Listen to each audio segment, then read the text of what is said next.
Thanks, Chris. Thanks. And everyone. I think, is it true that I'm the first person to be doing the second coast to coast talk? Yeah, so sorry about that. It shouldn't have been me. It was meant to be Dave Kennedy that was here doing this talk, and he's got a bung shoulder. He's having it reattached or something at the moment. So you've got me. There's also, so big thank you to Dave Kennedy and his team at Melbourne, and also Dan Ierodiaconou, who was here, and I saw him on video a second ago. There he is. Yeah, he's with us, and so thanks to him and his team at Deakin. And also, while I'm thanking people at the start here, this is I am now with DELWP, with the Victorian Government, Department of Environment, etc. Lawrence Ferns is my boss, and he is the person who understands the Victorian Government better than I ever will. And he set up this collaboration funded by DELWP and working with the universities on the monitoring and the research. Nick is with us today. He's PhD with Dan. We're finishing up soon. He's done some great work. So you don't just hear from me, you'll be hearing about some of the cool stuff that Nick has been working on in terms of drone data and machine learning.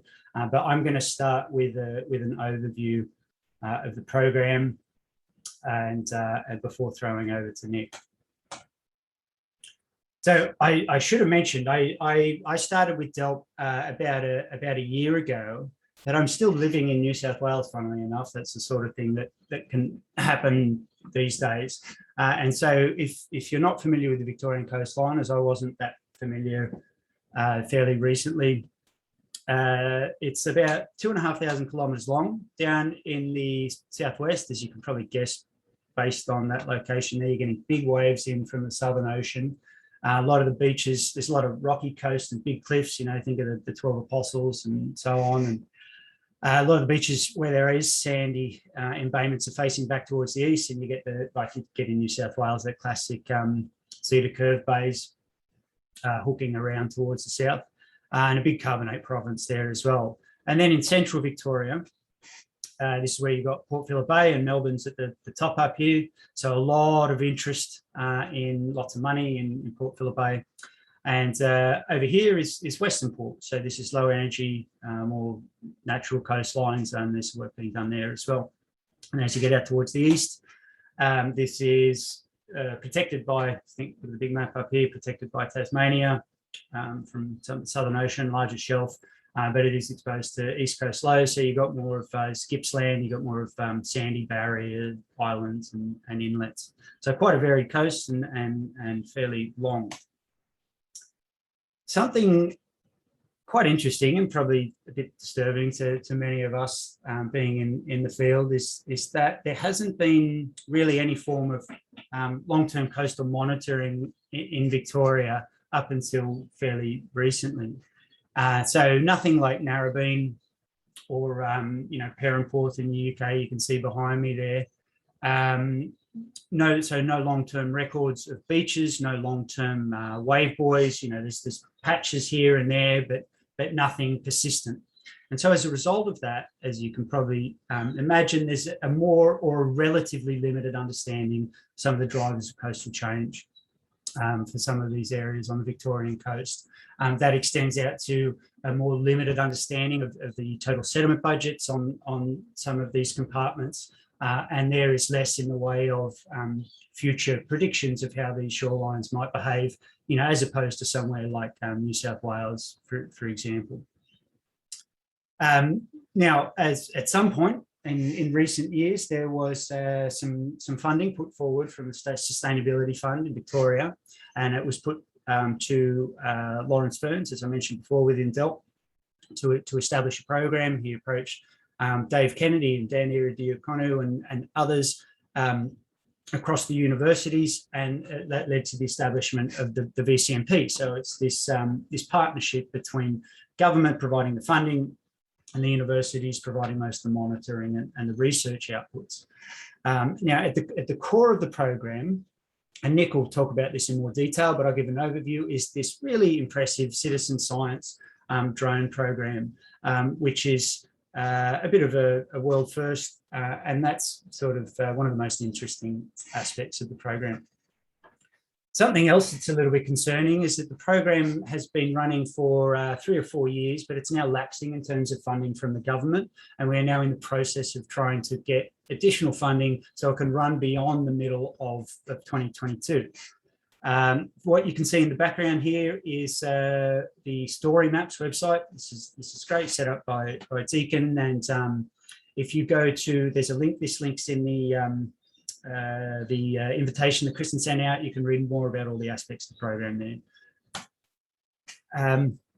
So on to an overview of the program.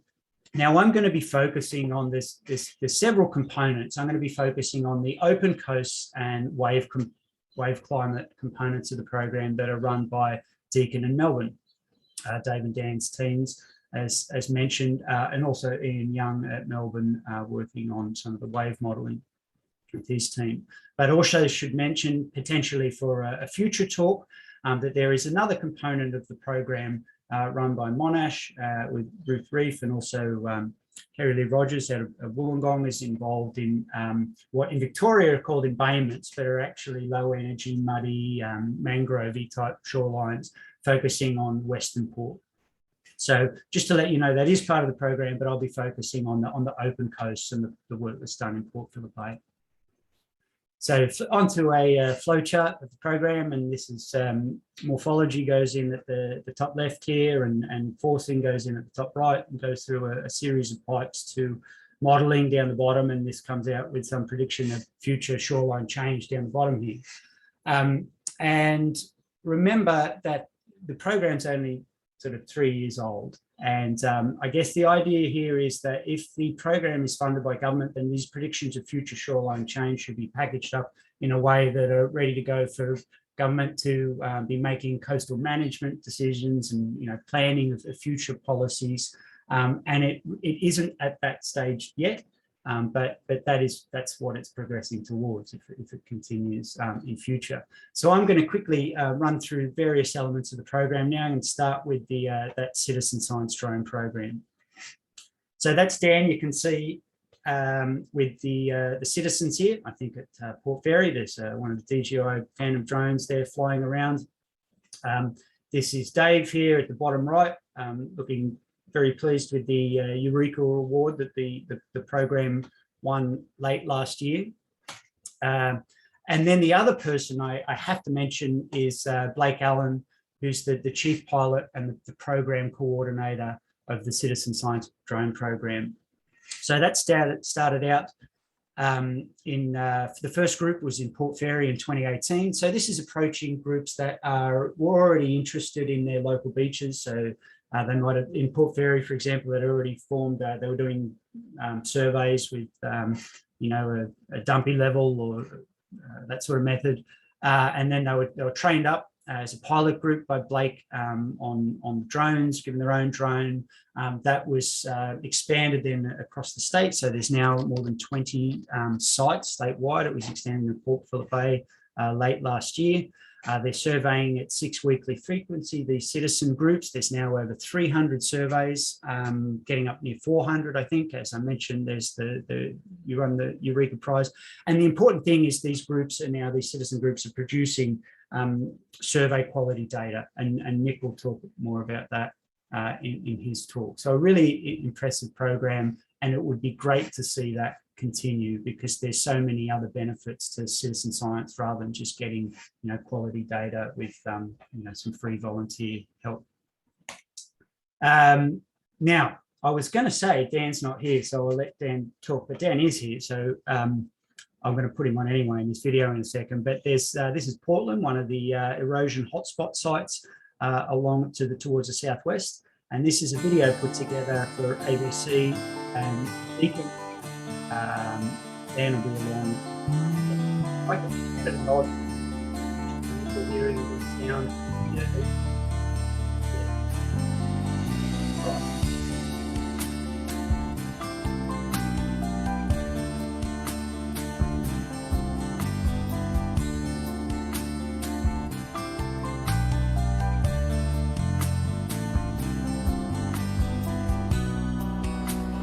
Citizen scientists are really important to the Victorian Coastal Monitoring Program. They really are our eyes and ears on the ground monitoring shoreline change. We've been fortunate to engage groups from the South Australian border to the Far East. We have 14 groups currently undertaking shoreline surveys using advanced drone technology. All right, thank you, Dan. I was going to jump forward ahead and try and get under different wave conditions and different. Who's the chief pilot and the trainer on the coordinator of the citizen science program. Now, it's not just the citizen scientists doing the drone surveys. There's several other aspects of the program that have all been set up in this fairly brief time period. Again, Dan is responsible for having deployed a network of wave buoys across the state. And so started with the open beaches. There's now 6 buoys have been deployed in Port Phillip Bay. The danger here is like other aspects of the program. These are due to be pulled out unless the program can be extended, due to be pulled out around the end of this year. The data is now available through the Vic Waves website. There's been over 60,000 hits there since the site went up recently.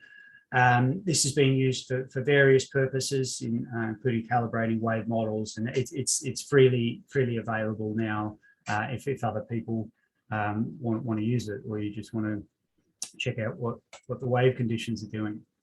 On to the next component of the program of bathymetry surveys and sediment sampling. Again, this is Dan here on Yola, the small multi-beam surveying vessel. You can see the multi-beam bathymetry is being pumped out here at the back of the boat. Another important component, and I should say with the bathymetry sampling, that's filling in a patchwork of sites across the state and is being used as we speak to put together an updated topo bathy for Victoria. So we're just getting some data through from the Port of Melbourne in the next couple of days, and then that should be ready and available within the next couple of weeks. That's what purpose of that data. So sediment sampling, also really important. That's Dave Kennedy doing the sampling across Port Phillip Bay, and Raf Carvalho with the Deakin team sampling across most of the other beaches across the state. Also now, as we move on to aerial and satellite imagery, are really important supplements to the complements to the drone imagery, if that only goes back 3 years or so. So we're using aerial imagery, which is really good coverage across Victoria, going back to about 1930. And also for, like many people, will be using the Digital Earth Australia and CoastSat tools for the satellite imagery and using that in complementary ways. So this is here showing some of the work of Raf Carvalho, looking at photogrammetrizing, 3D-ifying old aerial images compared against the drone data. He's going back and looking at maps from the 1800s and compiling shoreline histories based on that. So that's Raf Carvalho, and some of his and others' work is, if you look for Carvalho and Ierodiaconou, I'm sure you'll find a couple of these papers on those photogrammetric methods. Numerical modelling is also a component of the program. So Ian Young's group at University of Melbourne, also Alex Badman's group is involved. So this work here is from Jin Liu and Alberto Mucci, looking at a hindcast showing increases in wave heights and also predictions of more extreme storms and shifts in wave direction in the future. And also mention the work of Chloe Leach, looking at morphodynamic modelling across some of the compartments across the state.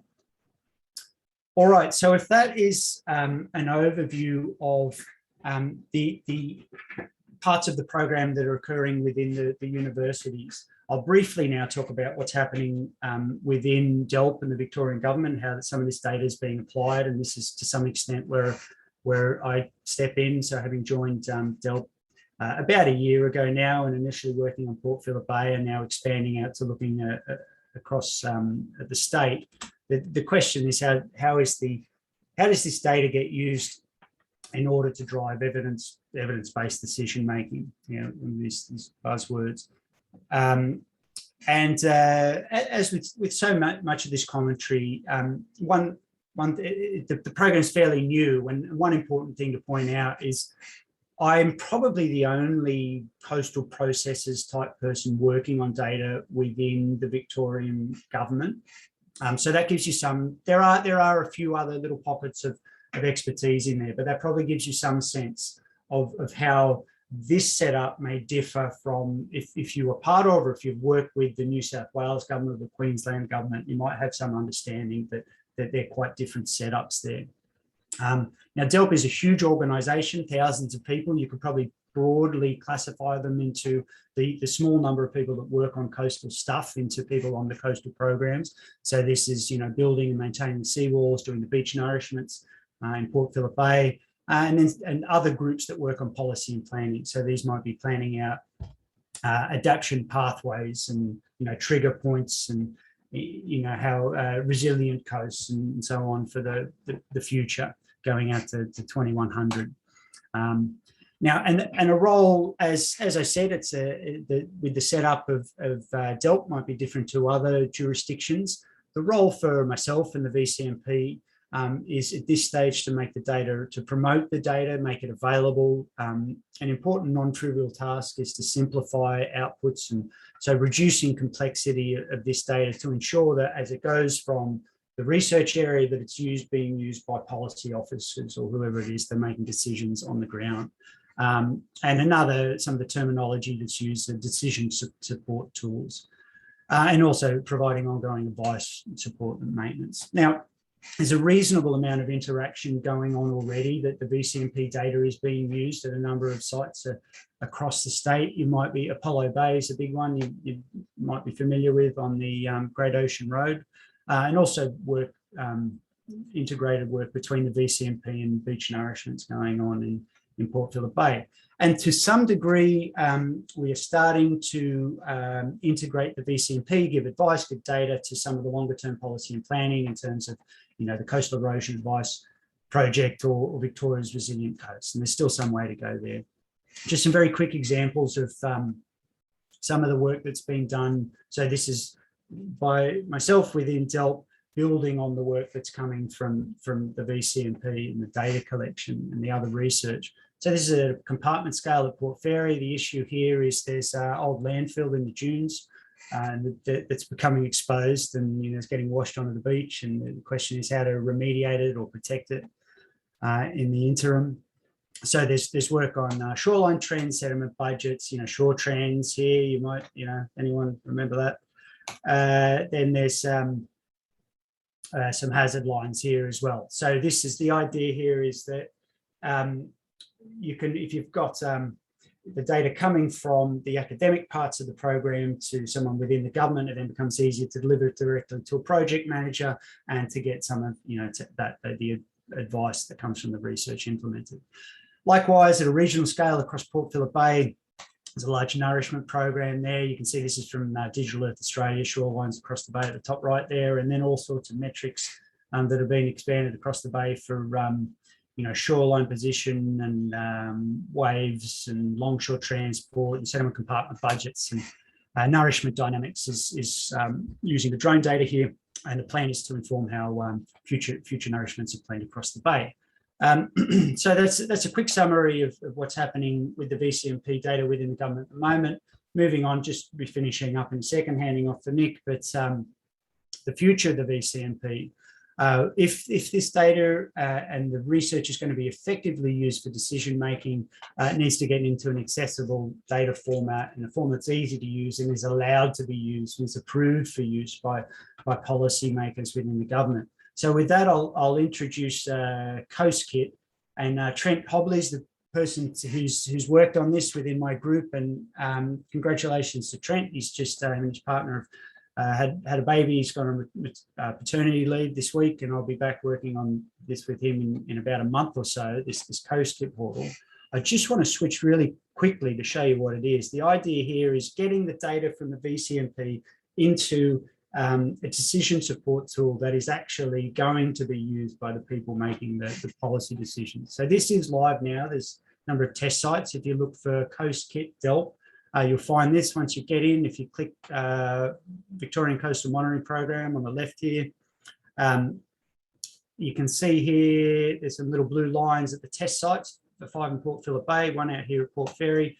If you go and zoom in here to Port Fairy, the idea here is we're combining multiple data sets. So we've got, that is Digital Earth Australia trends. You can see now Robbie Bishop-Taylor's stuff, who he presented a couple of weeks ago at the Coast to Coast.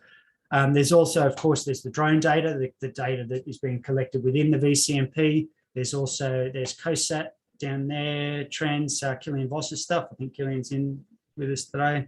And also the aerial imagery trends and shorelines as well. So if you can zoom in, and you've got shorelines here from the different data sets. What you can do if you click on a transect is look at the trend from Digital Earth Australia, or sorry, from the drone surveys.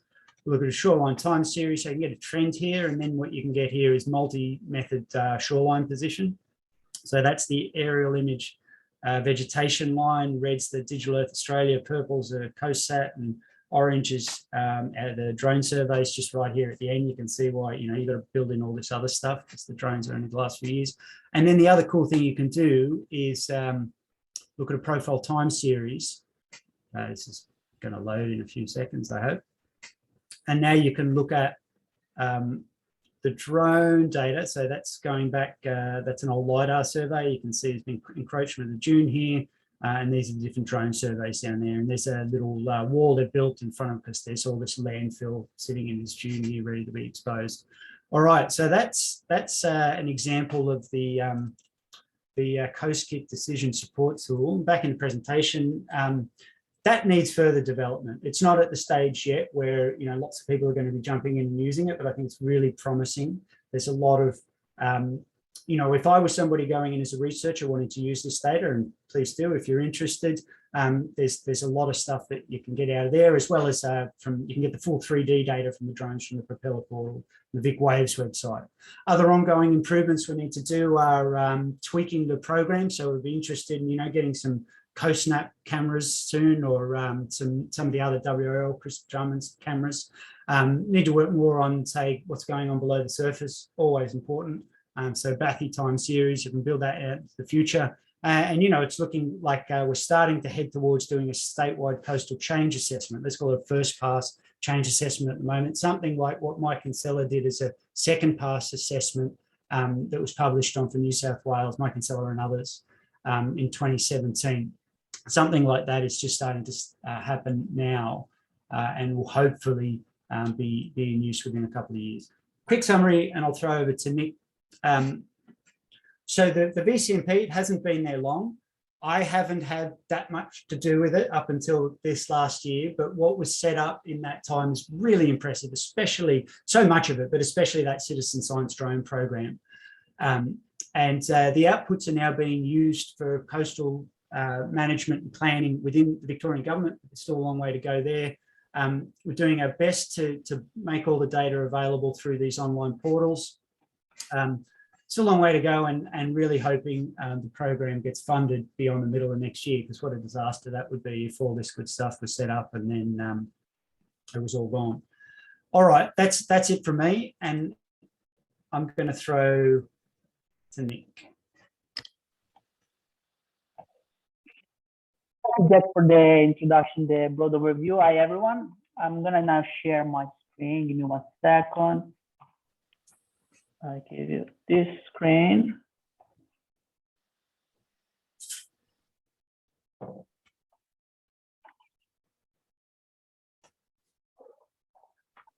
Here we go. Perfect, Nick. Okay, perfect. So yes, hi everyone. I'm Nick, and today I want to tell you about what citizen science and unoccupied aerial vehicles (UAV) can do for a multi-scale erosion monitoring. And the idea, and my PhD actually, is to leverage from recent technological advances in the field of optical remote sensing, and also use this incredible, unique data set offered by Citizen Science UV program to study of beach erosion at multiple scales. I started by looking at a micro scale with hyperspectral signatures, and studying grain size, modeling grain size with hyperspectral signatures. Then I use the meso scale citizen science UAV to study the topography change, so I monitor volumetrics, as you will see. And then also I use a citizen science UAV to validate shorelines, satellite-derived shorelines, and that's going to be the my next work. So today I'm going to focus here on the citizen science monitoring capabilities, volumetric capabilities, which is basically a summary of what I was able to publish early this year. So how it works, the workflow is very simple, and it looks like that. So our volunteers receive standardized training and equipment and are scattered all over Victoria, the Victorian coastline, 20 sites right now. They fly every 6 weeks, roughly, autonomously. They also perform ground control points surveys. They send us the data, and we use structure for motion, which is basically digital photogrammetry, to get 3D snapshots of the state of the subaerial beach at the time of surveying. Before doing science, we must make sure, especially in volumetric assessment, that the elevation accuracy is up to standard first. And second, we also have to make sure that there's no intergroup bias, which means that groups from different locations, we must be sure that they work similarly, bad or good, but they must be coherently working similarly, statistically significant similarly. And we did that with independent checkpoint surveys, finding that the citizen science protocol and our processing pipeline yields a root mean square error of 9 centimeters in the vertical dimension. In the operational scenario, which is using ground control points provided by citizen scientists, in the worst case scenario is when we faked a failure in the ground control point system and we manually geo-rectify our models, but it never happened in the worst case. And how does this accuracy compare with the standard, so what you find in the literature? We analyzed the 28 studies at that time that were similar to us, so UAV in beach environment, subaerial monitoring, and found that the median accuracy reported by the scientists were 6 centimeters roughly. So the citizen scientists are only 3 centimeters away from this median, which means that they are almost as accurate as professionals out there. And the bias, we check the bias by looking at the way they spread the ground control points in the survey area. There was no differences between locations. We also look at the precision of ground control points in different locations, and obviously different group of people, and there was a statistical difference. Also found differences in image georeferencing accuracy directly related to the ground control point precision.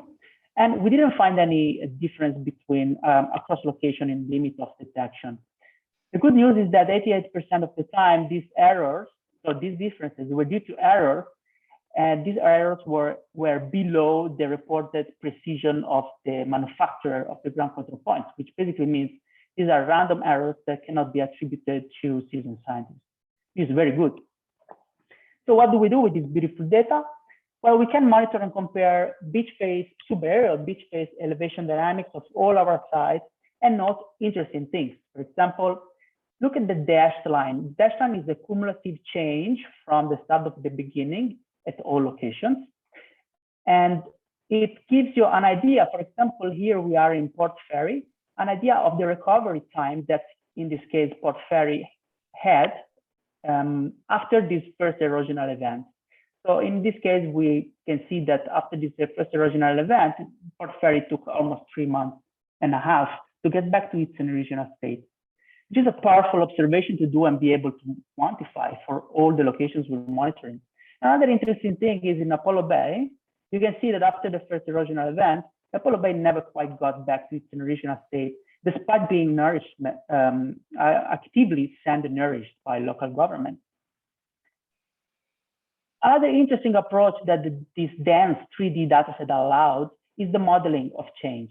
A very quick way to summarize, we start by using local spatial autocorrelation analysis to extract statistically significant spatial clusters, which are also known as hotspots, and discard spatial outliers.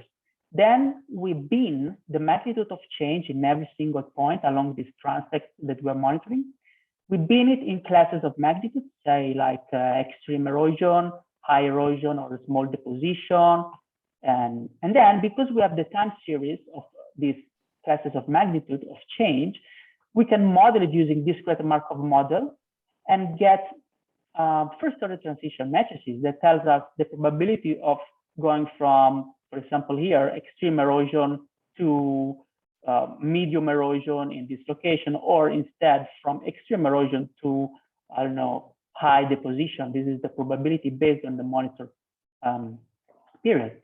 This gives us an interesting opportunity to create new indices of behavior that I call beach phase cluster indices that basically describe what happened in terms of erosional or recovery or depositional or vulnerability behaviors. One of the most interesting one is, which I call behavioral regime, tell us what is the most likely change that will occur in the short term if and only if the drivers of change and boundary conditions are constant over time, which is of course a huge assumption that does not hold true at longer temporal scale. But from a local management perspective, especially if not reliable wave data is available, like it was the case during this paper, it's very valuable for local management to know what is most likely to happen if nothing changes in what is causing this landform dynamics.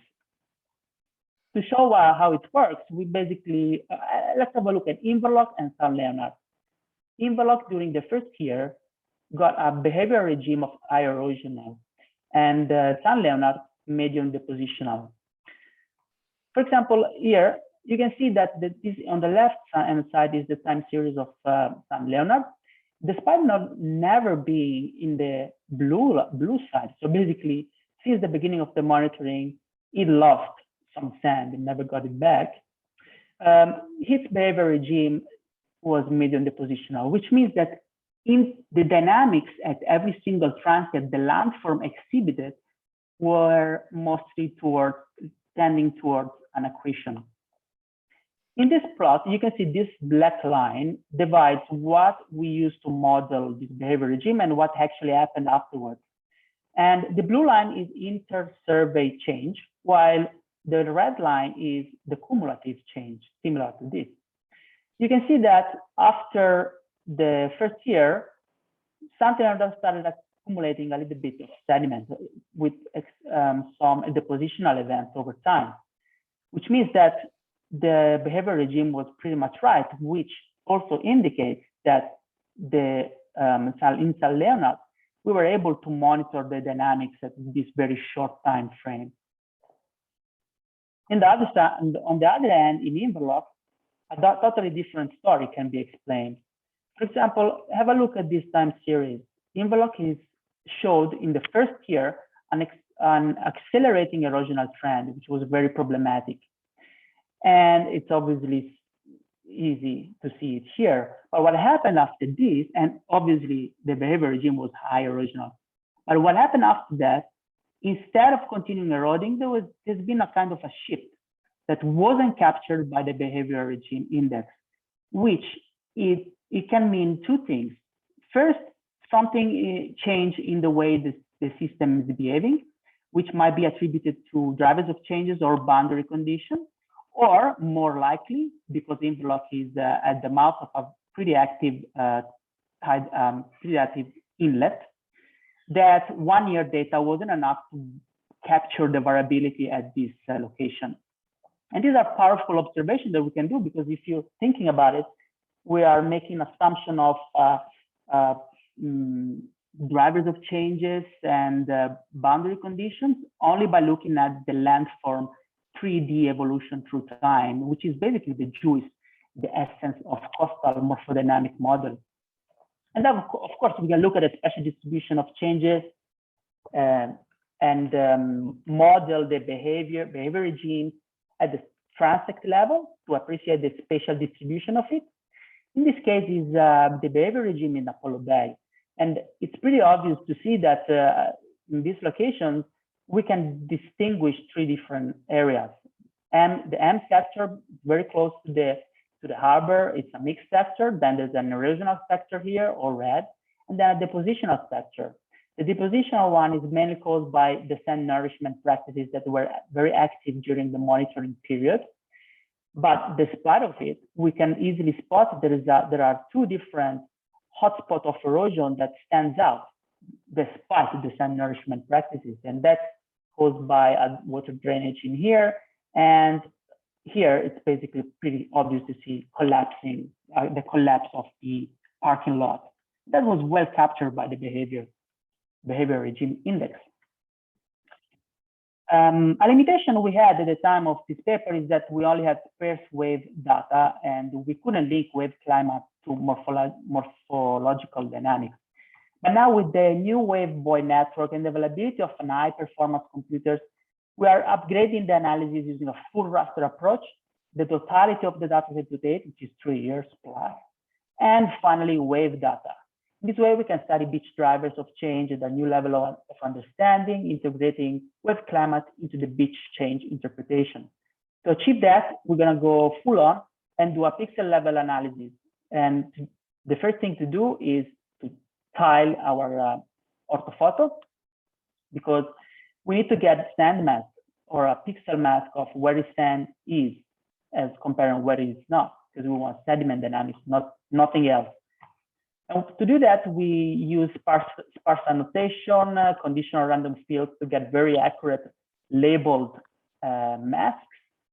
And then we use the image augmentation technique to synthetically increase our training data set that we then feed into a semantic segmentation model, a convolutional neural network, to come up with finally our prediction at the pixel level of all our data set.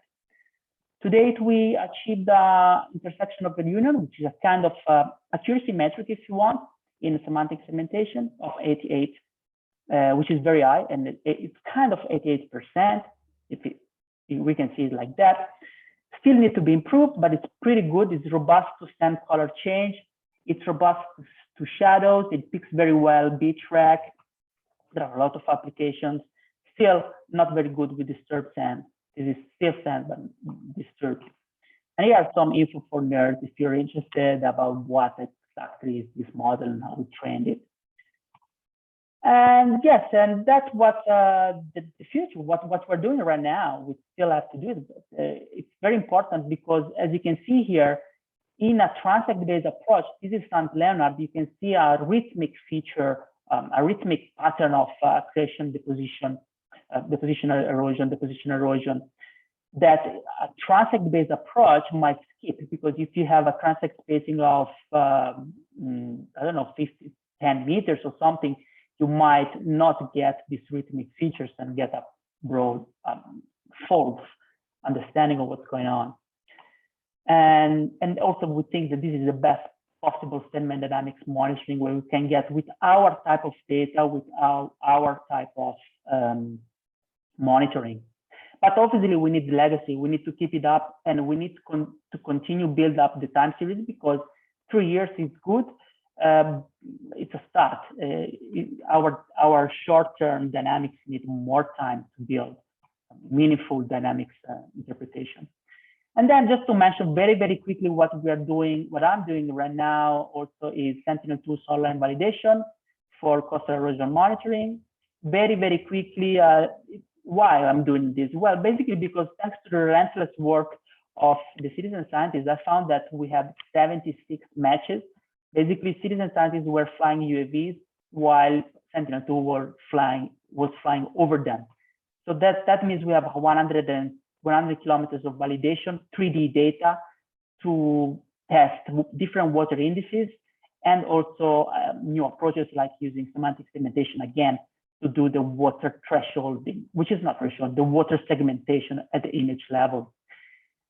And these are few, it's just to show you, but it's very, very preliminary. It's basically out of all the first analysis that I did, I found that the water index is on the median value is the best one that is working in our locations, with a sub-pixel accuracy of 1.17 meters, which is incredible. But I just wanted to say there's a lot of temporal and spatial variability across the locations.